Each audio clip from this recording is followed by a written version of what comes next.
بسم اللہ الرحمن الرحیم۔ وہ کہاوت ہے کہ سوتے کو تو جگائے، جاگتے کو کون جگائے۔ یعنی ایک بندہ سو رہا ہے، اس کو تو آپ ہلائیں گے، دروازہ کھٹکھٹائیں گے یا اس کو جا کے ہلائیں گے تو وہ جاگ جائے گا، کیونکہ سویا ہوا ہے نا، سویا ہوا ہے تو جاگ جائے گا، قدرتی سویا ہے نا۔ ان ایکچولی وہ سویا ہوا ہے تو وہ جاگ جائے گا۔ لیکن ایک بندے نے آنکھیں بند کی ہوئی ہیں اور اس نے یہ تہیہ، یہ ارادہ، یہ نیت، یہ انٹینشن اور یہ ڈٹرمنیشن کے ساتھ سویا ہوا ہے کہ ایٹم بم کا دھماکہ بھی ہوگا تو میں نے جاگنا نہیں، تو اس کو کسی کا باپ بھی جگا نہیں سکتا۔ جو مرضی کر دیں، ہلائیں جلائیں، دروازہ کھٹکھٹائیں اور اٹھا کر نیچے پھینک لیں پلنگ سے، پھر بھی اس نے جاگنا نہیں ہے، کیونکہ اس نے نیت ہی نہیں کی ہوئی۔ اور وہ یہ نیت کر کے لیٹا ہوا آنکھیں بند کر کے کہ جو مرضی کرے میں نے آنکھیں کھولنی نہیں ہیں، آنکھیں میں نے نہیں کھولنی۔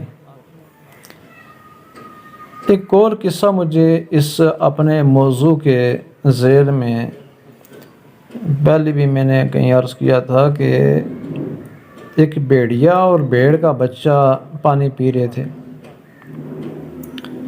تو بھیڑیا بھیڑ کے بچے سے کہنے لگا، اوئے میرا پانی جھوٹا کرتا ہے تو بھیڑ کے بچے نے کہا، جی حضرت پانی تو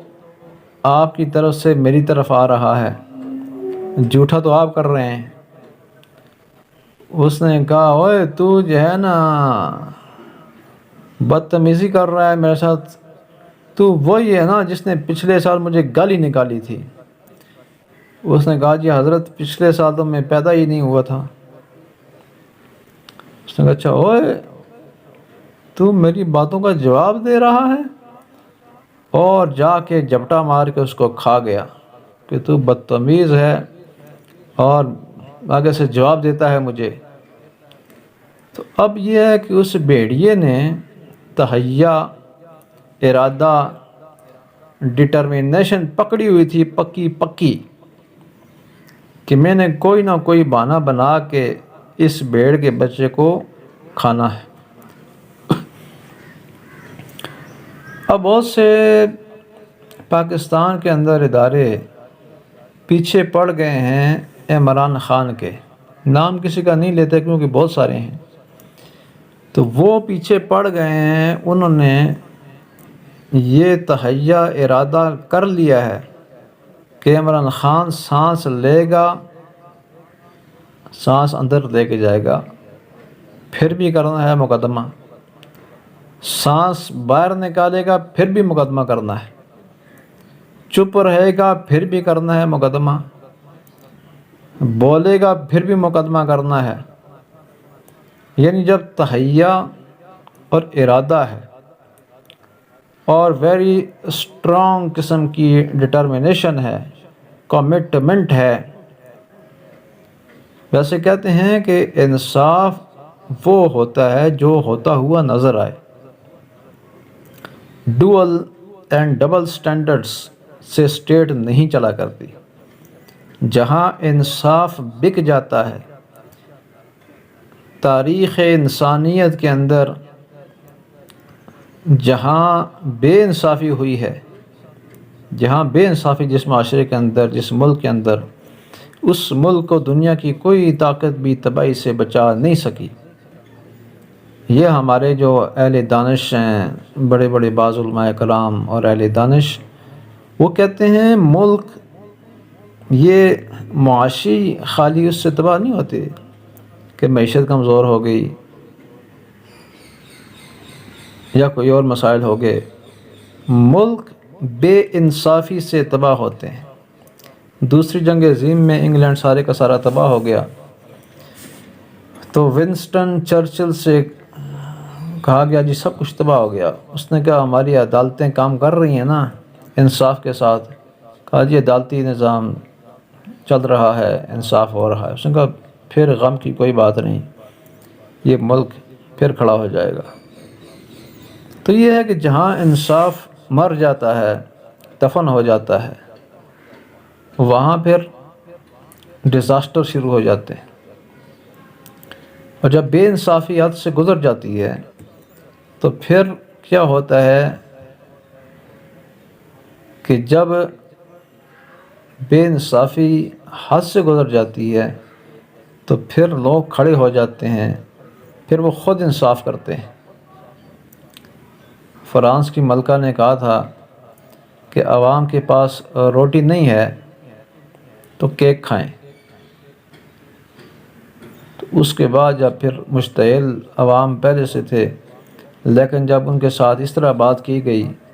اور اس طرح کا مشورہ دیا گیا، ایک ہتک کی گئی، تو اس ہتک کا پھر جواب انقلاب کی صورت میں آیا، اور پھر وہ نہ ملکہ رہی، نہ ملکہ کا بادشاہ رہا، نہ کوئی اور رہا، بلکہ جس کا بھی ہاتھ نرم وہ چیک کرتے تھے، اس کا ہاتھ سخت ہے، نرم ہے، اس کا مطلب ہے کبھی کام نہیں کیا، اس کو بھی پھانسی کاٹ۔ ویسے کبھی کبھی میں سوچتا ہوں حسن نثار یہ کہتا ہے کہ یہ جن لوگوں نے اس ملک کو تباہ کیا ہے، جس نے بھی، اور جتنے بھی چاہے سینکڑوں میں ملوث ہیں، ہزاروں میں ملوث ہیں، ان سارے لوگوں کو لائن حاضر کر کے اور 3 شفٹوں میں لگاتار، general shift, day shift, night shift, evening اور مارننگ شفٹ، تینوں شفٹوں میں جو ہے وہاں پھانسی گھاٹ کے اندر پھانسی دینے والے پھانسیاں دیں، کام کریں، اور تاکہ یہ ملک کسی ڈگر پہ لگے۔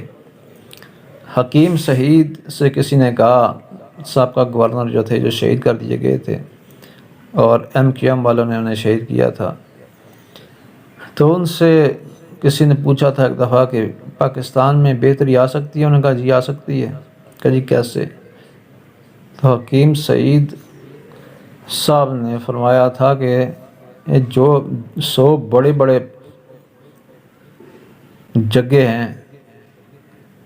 اور 100 بڑے بڑے جو کرپٹ ترین ہیں مافیا کے، ان کو لائن حاضر کر کے گولی مار دو۔ وہ گولی مارنے کے بعد پھر پاکستان ترقی کی راہ پر چلا جائے گا۔ چین کے اندر بھی وہاں پر کرپشن کی سزا گولی ہے، اور گولی بھی وہ سرکاری خزانے سے نہیں دیتے، جس طرح فوجی قانون ہوتے ہیں نا، ایک گولی کا حساب ہوتا ہے، اس طرح انہوں نے کہا بھئی یہ گولی بھی جس کو ماری جائے گی یا ماری جاتی تھی، اس کے اپنے اکاؤنٹ سے، اس کے خاندان سے وہ گولی لی جاتی تھی، ایک گولی بھی ضائع انہوں نے نہیں کی۔ تو اس طرح پھر چین ترقی کی راہ پر چل پڑا۔ ہمارا بگاڑ اس لیول تک ہو چکا ہے اس وقت پاکستان کے اندر کہ سوچیں کتنا دین کی محنت ہو رہی ہے، کتنے مدارس چل رہے ہیں، کتنا اور تنظیمیں اسلامی بھی کام کر رہی ہیں، کتنے بے شمار مخلص سیاسی لوگ بھی ہیں سیاست کے اندر، لیکن اس کے باوجود جو ہے کرپشن رکنے کا نام نہیں لے رہی ہے، ملک نیچے در نیچے چلا جا رہا ہے۔ تو اس کہیں نہ کہیں پر تو بند باندھنا پڑے گا، اہل دانش کو کچھ تو سوچنا پڑے گا، کہیں تو یہ رکاوٹ اپنا وہ لگانی پڑے گی۔ تو اس کے لیے ادارے تھوڑا سوچیں، انصاف کا مظاہرہ کریں، اور پاکستان کو جو ہے نا کسی منزل کا تعین کر کے تو پھر آگے چلیں، تاکہ اس ملک کے ساتھ کوئی بہتری ہو، ملک ہمارا ترقی کرے، اس کا نام روشن ہو، یہاں کے باسیوں کو، رہنے والوں کو کوئی سکون کے سانس لینے کا موقع ملے۔ چند کی قربانی سے اگر 22-23 کروڑ کو سکھ ہو سکتا ہے تو چند بندوں کی قربانی دے دی جائے، بٹ آن میرٹ، بغیر میرٹ کے نہیں۔ ظلم نہ ہو کسی کے ساتھ، لیکن آن میرٹ قربانی کچھ بندوں کی دلوائی جائے، اور اہل خیر بے شک زیادہ ہوں گے گورنمنٹ آف پاکستان کے اندر، اداروں کے اندر، ہر جگہ، تو وہ مل ملا کے وہ معروف والے ان نواحی والوں کو ان کا صفایا کریں۔ السلام علیکم۔